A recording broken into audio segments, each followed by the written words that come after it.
గుడివాడలో నీకు కనపడుతున్న సమస్యలు ఏంది? కాలువలు కానీ గళ్ళు కానీ ఏమి చేసింది ఏమీ లేదు. నాని గారు వచ్చినాక అభివృద్ధి శూన్యం.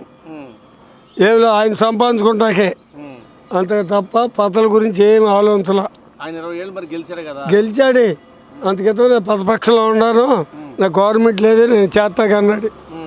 వచ్చినాక ఏం చేసింది లేదు. అభివృద్ధి అంటే 2 చేతులు ఆడితేనే అభివృద్ధి. ఇప్పుడు నీకు ఎక్కడో తీసుకొచ్చి మనం అభివృద్ధి చేయాలంటే మనం సాలం. నీకు ఏదోటి ఫ్యాక్టరీల రూపంగా తీసుకొస్తే దీని మీద వచ్చే ఆవేది జనానికి ఇచ్చినా మనం సరిపోతాం. కానీ ఎక్కడి దగ్గర తెచ్చి నేను అభివృద్ధి చేస్తానంటే అది సాధ్యపడిన పని. మినిస్టర్గా ఉన్నాడు, ఆయన చేసింది ఏమీ లేదు.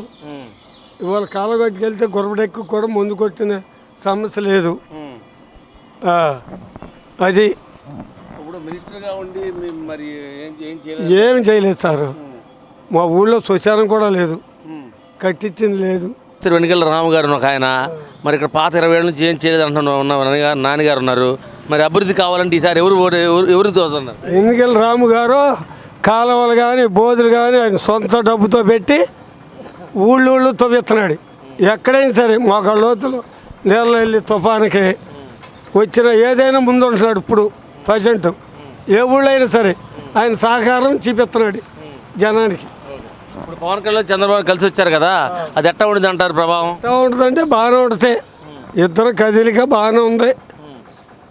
ఓటు చేయలేకుండా నేను వేపిస్తానని పవన్ కళ్యాణ్ గారు చెబుతున్నాడు.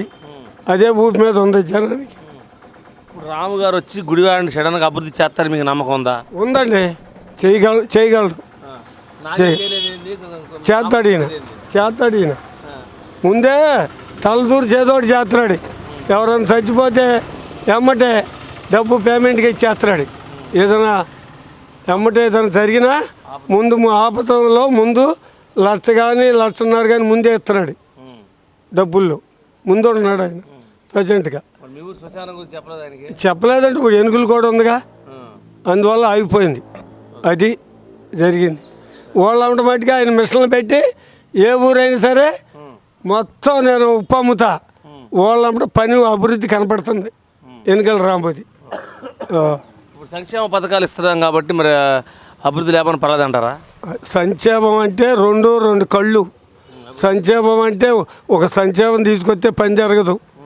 మనం ఏదైనా అభివృద్ధి చేసి ఏదైనా ఫ్యాక్టరీలు తీసుకొస్తే ఇక్కడున్న చదువుకున్న వాళ్ళు కూడా ఉద్యోగాలు, దాని మీద వచ్చిన ఇన్కమ్ని బట్టి మనం 2 భాగాలుగా చేసుకోవాలి. కానీ మనం ఎక్కడో తెచ్చి అభివృద్ధి చేస్తామంటే అది సాధ్యపడిన పని. అది ఎక్కడో తెచ్చిన డబ్బు ఎన్నాళ్ళు ఇస్తాడు ఒకడు.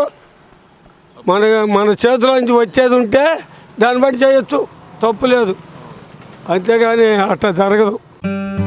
Please like and subscribe eagle Andhra.